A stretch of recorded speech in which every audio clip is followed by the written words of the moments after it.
Det här är en av 10 filmer som vänder sig till dig som funderar på att starta företag.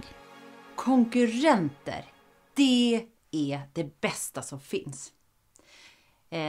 Om du tänker dig på Usain Bolt som är världens snabbaste löpare på 100 meter. Så vad skulle Usain Bolt vara om man inte hade konkurrenter på startlinjen? Då är det helt ointressant att titta på Usain Bolt. Så att du har duktiga konkurrenter, det är ett jättebra trigger för att du ska vilja bli ännu bättre och slå dina motståndare. Så konkurrenter, det är den viktigaste hävstången som du har. Och därför är det väldigt viktigt att du gör en konkurrentanalys. Och vad är då det? Jo, men det är att du tittar lite grann på hur kommunicerar dina konkurrenter? Vad har de för färger på sin logga? Vad har de för typsnitt? Vilka målgrupper, vilka geografier? Är de stora i Norrland? Är de stora i Skåne? Ser det olika ut över landet? Vad säljer de? Hur säljer de? Vad kostar deras tjänster? Du kan lära dig jättemycket av dina konkurrenter. Och det finns också väldigt mycket information som du kan hitta till exempel på nätet. Var hittar man då sina konkurrenter? Ja, till att börja med så kan man då till exempel ska sälja blommor. Då kan man ju titta var finns det för blombutiker i min omgivning. Det är ganska enkelt. Men om man ska sälja någonting som på nätet eller som är mer komplext. Ja, då kan man också söka på branschindex och titta lite bredare vad som är en konkurrent. Och i vissa fall kan det till och med vara så att en konkurrent, säg att du är personlig tränare eller har ett gym. Ja, då kanske din värsta konkurrent, det är faktiskt tv-soffan. Så att det finns olika sätt att tänka kring vad som är en konkurrent och hur man ska förhålla sig till sina konkurrenter. Jag brukar ändå tänka att om man konkurrenter tillsammans bygger man ofta marknad. Och då tänker jag inte på att gymmet och soffan bygger marknad, utan att ett gym och en annan paddelstation eller andra motionsanläggningar på samma ort, de skulle kunna gå samman och marknadsföra vad viktigt det är att motionera mer och på så sätt göra konkurrenten tv-soffan mindre attraktiv. Så det här att samarbeta med sina konkurrenter och göra gemensamma aktiviteter, det är oftast ett väldigt bra sätt att få kunderna och konsumenterna att vilja konsumera mera.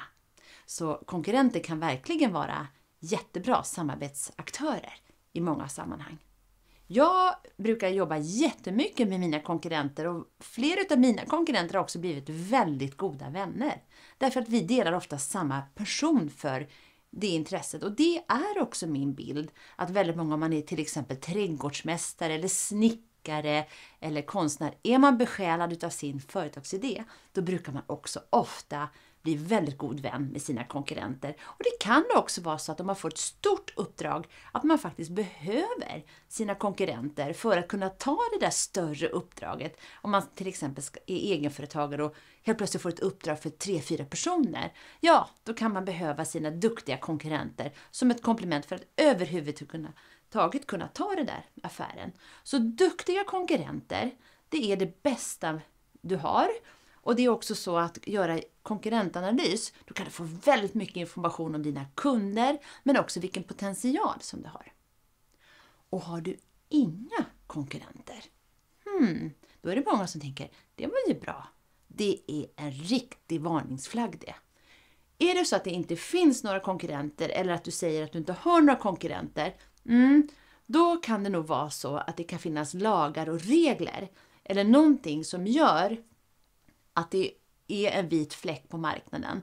För det finns mycket regelverk och sånt som styr i Sverige. Och det kan vara så att det finns hinder som gör att ingen har lyckats etablera sig.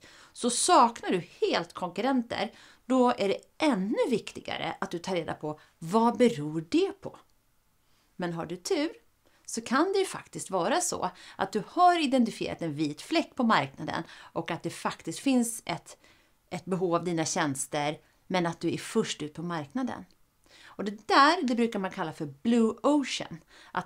Att man då måste vara med och bygga en marknad. Och det är hög risk på det, därför att det betyder att du måste förklara för kunderna varför du behövs. Och du måste också lägga mycket, mycket mer pengar på att bygga marknaden, alltså marknadsföring och sånt för att kunderna ska förstå vad det är de ska köpa.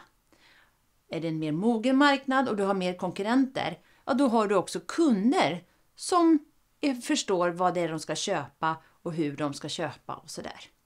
Så konkurrenter, det är det bästa du har som företagare och du kan lära dig otroligt mycket av dem.